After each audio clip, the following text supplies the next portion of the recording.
Greetings guys, Si here. Yes, you can see from the intro sequence today we have another product to review. This time we are looking at the putting rail. So let's go. So the putting rail is a pretty simple design. It's a right angled piece of metal with two drill holes that you can pop T-pegs in. Basically the premise of this product is that you put the heel of your putter on the putting rail, you put a ball in the middle of your putter face, and you keep the rail in contact with your putter as you make your stroke back and through, and that should produce a very straight back and straight through stroke. It's very effective in doing that. I have a few pros and cons that we're going to go through, but first let's discuss those three other ideas that I had for using this putting rail. I'm sure there are more. I will be keeping using this, and any more ideas I come up with, you'll see them on social media. The first idea that we had, other than the manufacturer's idea of keeping that putter stroke back and through, was to use it to practice your different stroke lengths.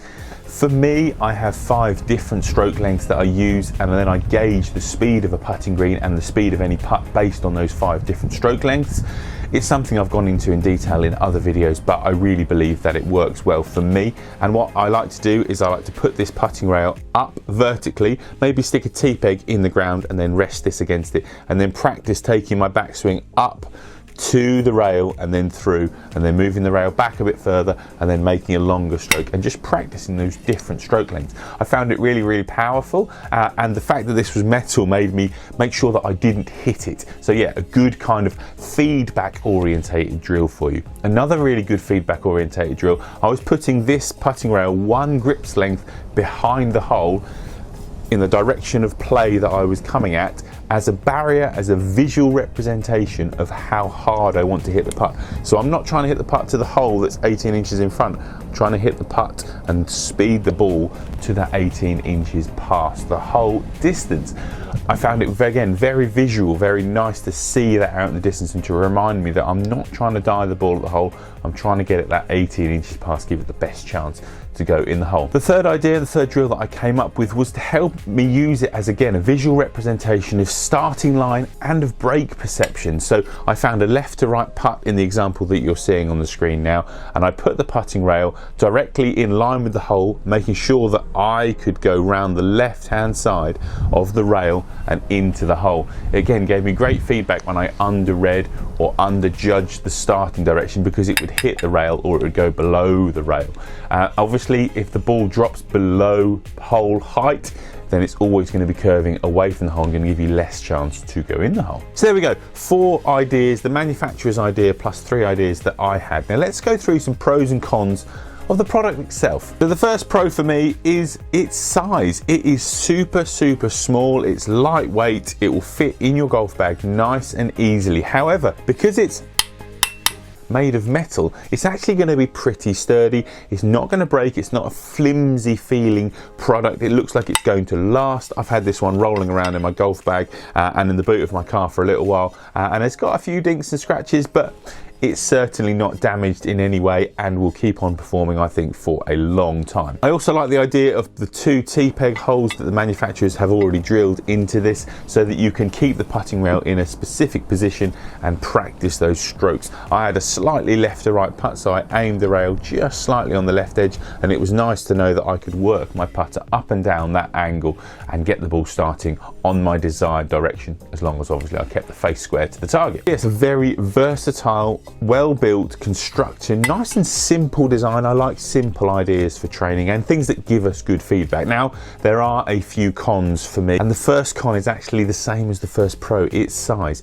It is quite short, therefore I found that I had to position the ball quite near the front to have any good feelings of a half decent backswing, or move the ball further back to then try and feel that stroke going through to the target. So potentially an extendable version of this, if that was possible, I'm not an engineer, may be beneficial. The second con for me is that it's a 90-degree angle. Now, it's a beautiful 90-degree angle, as you can see here. However, I like a putting stroke for myself personally that curves slightly into square to in.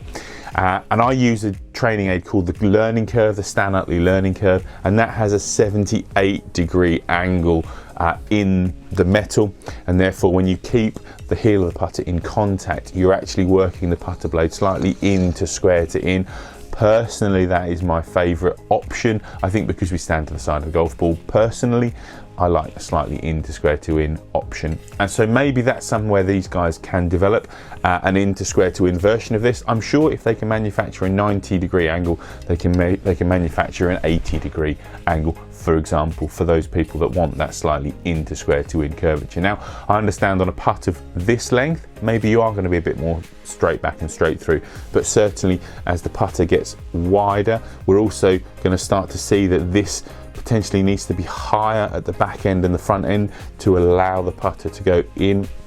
I found occasionally on the longer putts that my putter head came off the inside, or I felt like I was pushing it down the line a little bit too much. So yeah, a couple of cons in there for me. The other thing, because this is obviously mass produced, they're very, very sharp angles on the corners here, and I have caught my hands and caught my forearms a couple of times reaching into the golf bag to get this. So I'm definitely going to buff the edges of these away so that the corners aren't quite so sharp, but potentially that is me just being a little picky.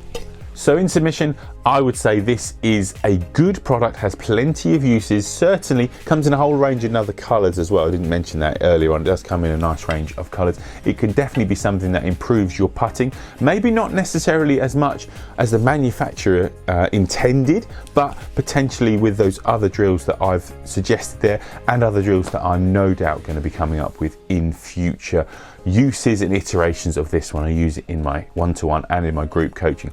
So guys, as always, hope you enjoyed this product review. Make sure you do all the YouTubey stuff down the bottom there. Subscribe, like, share, let everyone know about this product. If you fancy it, give the guys a little shout out, say that PJ Life 365 sent you. I'm sure they will look after you, and we'll see you down here on the channel next time. Bye bye.